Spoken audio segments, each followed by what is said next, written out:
Hey, man. Geez, thanks for the introduction. I'm going to bring you around with me to be my hype man going everywhere.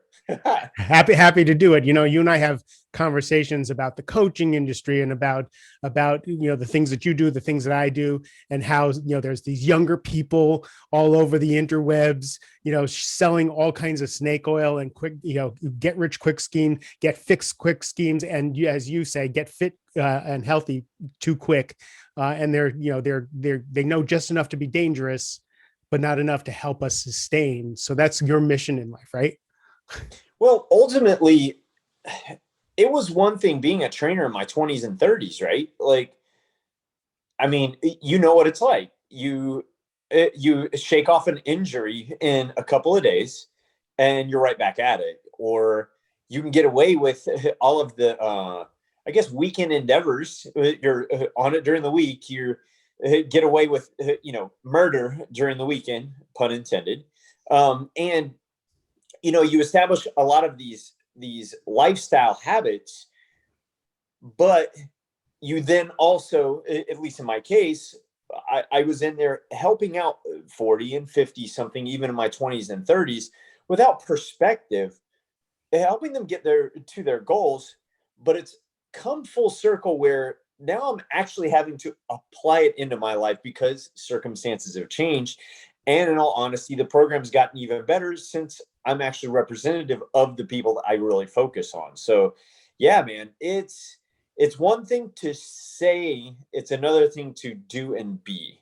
What's the And change? What's the change? What is it that you shifted now that you have their perspective from the old guy trying to stay fit perspective? What's different? awesome question. It's something that you and I actually discuss all the time, right? It's literally the top three things that all of my clients experience are the same three things that I'm personally experiencing. And there is a metabolic decline when we get into our 40s and beyond, which requires us to strength train. Um, there is the injury bug that has a tendency to pop up if we're not doing certain things in an ideal way on a consistent basis. So it requires a very big shift in putting just as much emphasis on stretching and balancing the physique with strategic work, like strategic soft tissue mobility work, things like that. But then it's also creating the mindset and habit set that you need to execute on a consistent basis, because you can't get away with nearly as much. But at the same time, when you have all of this locked in, you create a metabolic boost in your life. And I don't want to say reverse time, but you sure as heck can push it off significantly compared to most other people that aren't doing it. If you're plagued by shoulder injuries, knee injuries, and just all the like every time you go back to the gym, you're sidelined again for 3 weeks. There's ways that you can mitigate that so that the recovery's faster. You don't get as injured as often. One of the things that, yeah, to answer your question, absolutely. And one of the things I see over and over again with the injury bug, man, this has suddenly become your session here, hasn't it? Oh, this is the only reason you're here is to talk to me. Well, let's hope it can serve some other people that are in the same boat that we are, because I know they are. The injury bug it's one of the top three that all of us 40, 50 plus something experience. One of the things I see over and over is people start really kind of like writing their own death sentence, or I'm too old for this ticket, when they get that first true injury, and they start avoiding exercise, or they start avoiding things that create some of the issue and imbalance. So for instance, just last week, I had a lady who came in and she's like, well, I've went without doing any kind of pressing motion or strength training, overhead pressing, because I had a shoulder injury about 10 years ago and it always bothers me. So no pushing movement at all. What do you think one of the very foundational premises of like getting full range of motion and mobility and strength back into your shoulders is. It's doing those movements, but creating a balanced physique while slowly and steadily building up that strength and range of motion. It isn't avoiding it. It's avoiding the things that were creating the issue, which in shoulder injuries, especially nowadays, and you can stop me at any time because I can go deep down this rabbit hole. We slump, we slouch, so we're in forward flexion. And for those of you that aren't seeing this right now, I'm slumping, like in my chair. We do this all day at a computer, or we do it sitting and driving, or we're staring at our phone and we're slumped and slouched in this flexed position. So it's so common for people to start looking like Cro-Magnon cavemans with the craning neck and really tight shoulders. So we need to start doing the things to open those back up and get the full range of motion going, not avoid it, but actually lean into it.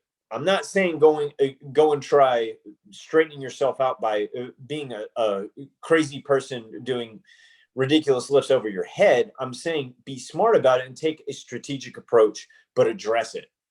Address the root cause. And the best way to do that is with a trainer. I think that that's really important for someone to really work on your technique, but also to watch you, to keep you from, for me, one of the problems I have is I go too fast. Once I like even when I rehab an injury, I'll be like, okay, I can throw around weights again. And I can't. And then I wind up re-injuring myself and then I can't do anything. So it's back to my elliptical, which doesn't do a whole heck of a lot, but at least that's consistent. But again, at my age, I know I need to be pushing things, pulling things, lifting things, in order to stay as fit and vibrant as I want. So same, totally different totally different woman, very similar circumstances. Going to reiterate exactly what we're saying right now. I had another lady that had come into me about 8 weeks ago, and I'll share her circumstances, but she's pretty open about it. I'm usually very, very vague with people, but she had come in after having a heart attack and after having shoulder surgery. So she was in a state of really bad decondition. And in 8 weeks, we've managed to do two different things. Number one, get 17 pounds off of her. That in and of itself has helped tremendously in her posture, in her being able to just do things. But we actually have about 95% range of motion from front to back of her going overhead. And she was still in physical therapy doing like really, I don't want to poop on in physical therapy because it does work, but at the same time, it isn't a tool that fixes everything. It gets somebody back to the point where they can actually start coming into me and getting into doing full range of motion stuff, really developing a physique, really getting into functional movement again. And within literally 2 months, we managed to get her from about a 20% range of motion to about a 95% range of motion. And it was strength training. She hardly could press a 5-pound dumbbell over her head. And just today, she was doing 30-pound dumbbells. Wow. How long did that take? 8 weeks. Wow. Actually 2 weeks in, we had about 80% range of motion in. But that's the thing, like I was saying, like so many people, just piggybacking on you, for the most part, this is a total generalization. I'm not that old guy that's stuck in stereotypes, but this is just a generalization. I'm going to say it out there. Almost all the guys that come into me, they start too hard, too heavy, try to go too fast. I have to pull them back. And then a lot of the ladies that come into me are, and quite frankly, a little bit wiser, a little bit more careful. But we had to push them along. And that was the case with her. We just had to push her a little bit more than her physical therapist had her doing. But I wouldn't know this if it weren't that I hadn't experienced it myself, but then also had worked with so many people and doing it. And it's really changed. You asked me what's changed since I've gotten into this ages. I'm going through these same things. I've worked with so many different people, and I'm tireless in finding the solutions to keep people healthy longer and stronger longer, while actually me going through it at the same time. Yeah, it totally makes sense. I'd rather go to someone who's had some of that experience. So the question about metabolism, depending on which video you watch and depending on which book you read, metabolism is bullshit and metabolism is everything. If metabolism declines, metabolism doesn't decline. It's calories in, calories out. Doesn't matter what kind of calories. How do we get to the truth? Man, that is a brilliant $1 million question. I'll say this. Does the metabolism decline as we age? Absolutely. We start losing muscle mass. Your muscle mass is very metabolically active. Now, can you start to slow down the process of losing muscle mass? In fact, even in your 40s and 50s, gain lean muscle and raise your Hold on. metabolism. I'm going to stop you there because you just said something. So it's actually not age that is slowing down our metabolism. It's the loss of muscle mass. Not 100%. Oh, okay. I thought I had an aha moment. No, no, not totally. And it's okay. Like, but first and foremost, Mark, can I cuss on your podcast? I just did. Okay, cool. I didn't hear. There's a lot of bullshit that's perpetrated inside of the fitness industry. It's one of the worst industries for bullshit. It really is. And you know me well enough. I'm a disruptor. I can't stand the bullshit being perpetrated through this. So I want to answer your question as simply as I can, but not too simple that it doesn't have the impact, if that makes sense. Sure. So I'll keep it layman. Muscle mass loss is a part of it. Not pushing yourself hard enough is part of it. Metabolic chaos going on with eating processed food, doing damage to your body, being exposed to a lot of pollution. A lot of these things actually wind up creating a slower, more sluggish metabolism. Hormones in food, the medications that you might be taking. So there's a multi-prong, influencing angle of how your metabolism starts to slow down. Most people chalk it up to age when it isn't age, it's your lifestyle. Okay. It really is your lifestyle. And it's the reason why we look at it from that 360-degree perspective. To make it real easy and to answer your question very succinctly, you've got to look at your beauty products. You've got to look at how you're sleeping. You've got to look at your food that you're putting in you that might be creating metabolic chaos or metabolic decline, and how you stress. If you're on chronic and constant stress, your cortisol, you're going to be in fight or flight. Your body's not worried about shedding body fat; it's worried about survival. And these past year or two, we blame it on COVID, but it's the stress hormones that are in our bodies that have really wreaked havoc on our physical well-being these years, right? Topped off with a lot of sitting more because we're virtual. A lot of us are virtual. So yes, absolutely. You have to look at the entirety of the lifestyle. And this is the stuff when you get the average trainer is just going to get you exercising and eating, like counting calories. Those are the two things. They try to starve you and overtrain you, which creates more stress on the 40 or 50 something body. And the 40, 50 something body is either yo-yoing up and down or plateauing or getting injured. Like it's chronic and constant. It's the reason why I created a solution that is dialed in for us. I'm not even going to get into, I even have a section for perimenopausal and menopausal ladies. It's a real thing, and it influences your metabolism significantly. So women who are just starting to feel the effects of perimenopause, or just what do they need to start to look at? So my sister, who's 9 years older than me, also in the same industry,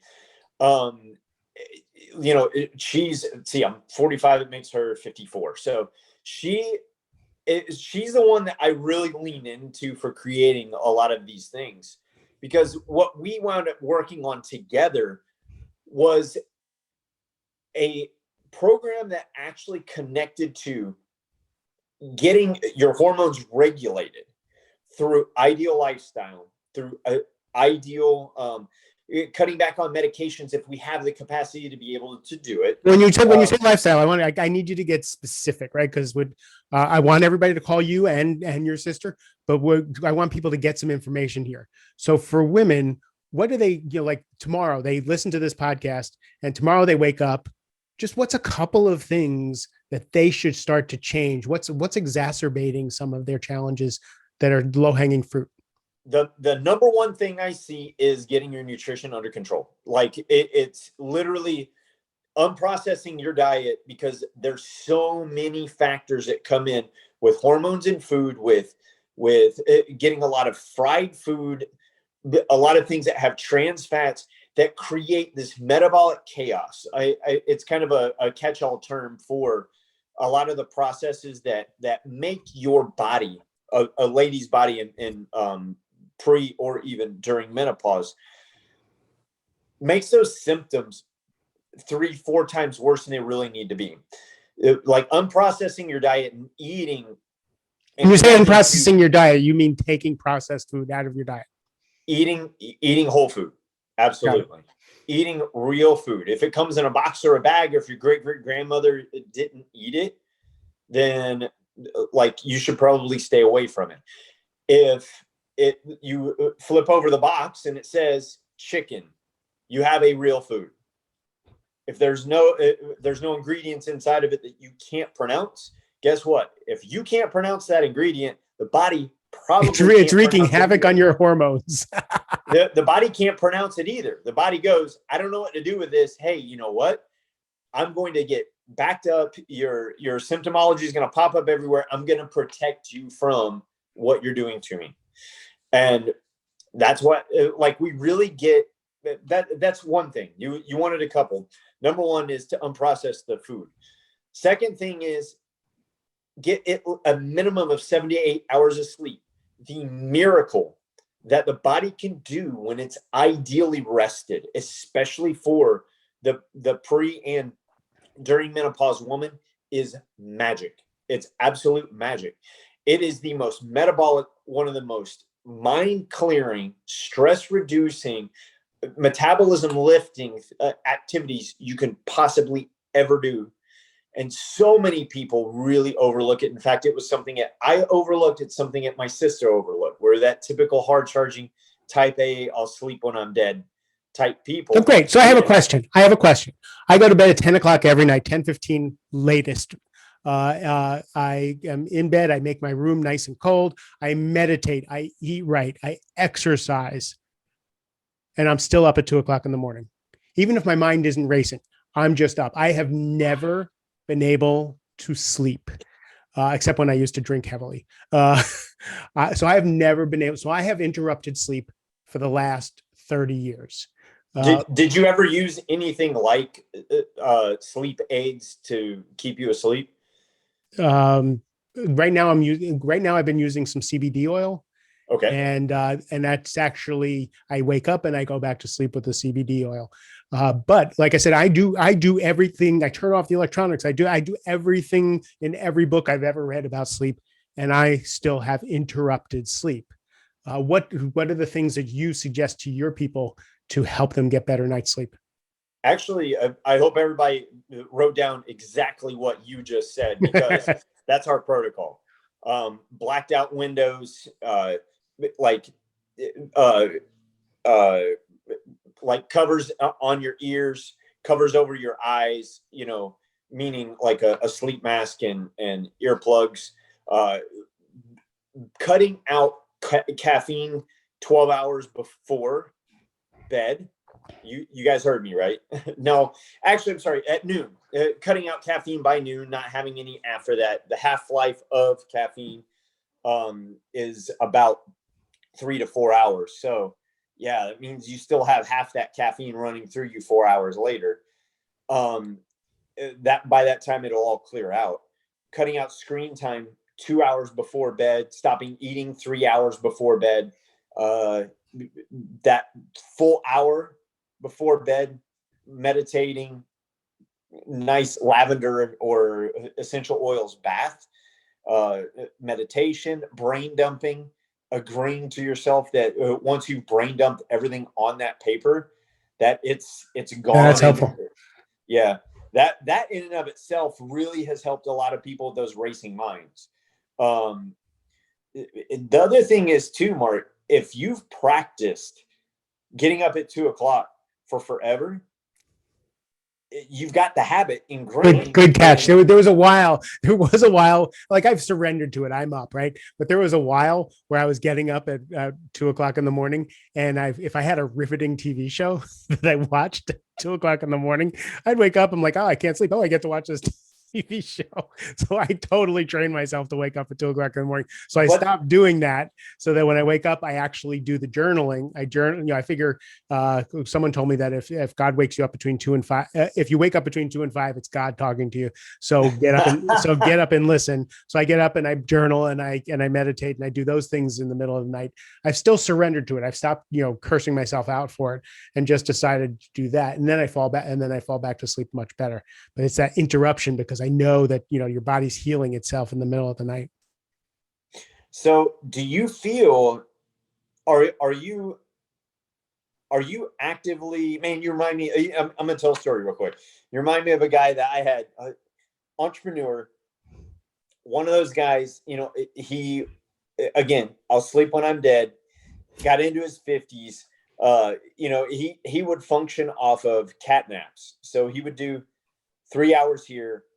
He would take a nap middle of the day, 1 hour, but he functioned off of about 4 hours of sleep for about 35 years. And, essentially he become a multimillionaire with an international company that he had grown and launched it and took it public. And suddenly he had a stroke.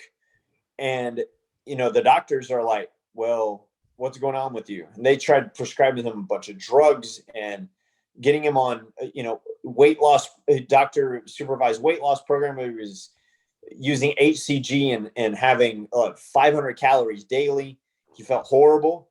He wound up getting about 30 pounds off of him. As soon as he went off of it, boom, he wound up gaining 50 of it back. And he came into me just a real wreck. And the problem is, this is the most common narrative I hear. All of these people, very similar to you, this gentleman, maybe you guys are connecting with the story right now. We've worked so damn hard. We've worked tirelessly to create this lifestyle and this career that has served us really well. And all of these habits that have served us real well in our profession that no longer serve us at all because circumstances have changed. Life has changed. We have changed. Yes, you could get away with it. It served you for a short period of time. And yes, half of your life is a short period of time. You have a whole life to live. That these habits, we need to spend just as much time and just as much energy creating the healthy habits as we did trying to create the wealth, trying to create these things so we can actually enjoy our life and our health. So everybody's wondering, have you gotten him to sleep? Yes, absolutely. In And fact, how much of what has that done for him? it took 6 months of work. That's in the microcosm of 35 years of training bad habits to not sleep, similar to what you did, to getting him to the point after 6 months, finally really truly sleeping. We've got 60 pounds off of the gentleman. His blood work came back. I do blood work and work on people from a factual standpoint, not from a guesswork standpoint. His testosterone at 55 is like, it's in the, I want to say like 600 range without any supplementation at all. Like, that's pretty damn awesome. And he is living it up. He's feeling amazing. getting more done in a less period of time because he doesn't have the brain fog and feeling better than he ever has. But he's put a lot of work in. He put a lot of work into making money and making himself sick. So he's going to put a lot of work into getting himself well so he can enjoy all that stuff. And paying a lot of money to reverse a lot of that stuff. He was paying the doctors more than he was paying me. It was crazy, the protocols that he was going through. And in all honesty, he really needed to do the right things, not the doctor prescribed fast things. Makes sense. So I know you work virtually, right? So if people all over the country they want to play with you, they can. Yeah, 100% virtual. So before I give them your information so that they can call you, what should they look for in a trainer and a nutritionist and all the things that you do? What should they look for? Man, that's actually an awesome question, because one of the core values in like disrupting this industry is paying attention to what is making it worse, so you can also know what's going to make you better. One of the things you always, like, a lot of people go, are you certified? And I'm like, dude, I've got a stack of certifications like stupid big. I mean, even you can look back on my wall over there. I've got, the certifications on the wall. In all honesty, has the coach been where you are at one point in time or not? Do they have a story? B, are they promoting a quick fix or a habit-based program that will get you to where you want to be, and also in a healthy way, and also keep you there? That one's so key. Not the yo-yo. We've all been there. We've dropped the 30 pounds and gained it all back within months. Can you keep and sustain those habits, keep and sustain what they're coaching you to do? And one thing I've noticed, the last little piece of the closing the loop on the perimenopause or the menopause woman, do they do testing, or can they actually speak to looking at your blood work, telling you some of the lifestyle factors that you need to do in order to change it, not the quick fix supplement or the quick fix medicine? That one in and of itself, most integrative practitioners can do. Going to just a trainer, when we get into our 40s and 50s, it can be hit or miss. But when you start going to somebody that's integrative, in fact, I don't go to anybody outside of an integrative doctor anymore.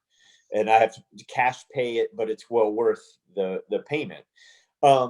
You're actually going to learn lifestyle habit changes that are going to last, as opposed to quick fixes. It's almost always getting to the root cause of what's creating the issue in your body, so you can change it and change it permanently. So the way you answered my question was, find someone who talks like Zach, who talks about how to sustain this after you lose the weight, after you get to where you want to go. How are you going to change permanently? Because otherwise it's just another keto, whatever the fad thing that's going on now. So how do people get in touch with you if they want to work with you through Zoom? Well, the best place is going either to Instagram or Facebook, and it's both Instagram.com/Zach Marcy or Facebook.com/Zach Marcy, ZACHMARCY. And I actually don't even function off of a website anymore. It's not even, you don't even have to. I really like quality interactions. I prefer one-on-one personal connections. And I do podcasts and I get a lot of people interviewing me and stuff like that, but there is nothing more important to me than someone reaching out, especially with their big troubled issues, because it's usually just 2 or 3 fixes away from permanent change. And it really isn't as hard as most of the industry is making it, but at the same time, it's as hard as you're going to make it by your willingness to change and transform and face the big issues that you might be challenged with right now. That's awesome. I'm going to put the links in the show notes for people so that they can find you. If you follow him on Instagram and Facebook, Zach gives away the farm on like he talks about this stuff daily. If you just followed him and spent 5-10 minutes with him each day, he'll give you the secrets to getting where you want to go. But I really suggest that you work with him. It's really hard to find the real deal people. He's one of them, and that's why he's on the show. Zach, really appreciate you, and I appreciate that you came today. Thank you, man. And to everybody else, go make that one lifestyle change. Get rid of the sugar, get rid of the processed foods, and see how that changes your life. I love you. Have a great rest of the day.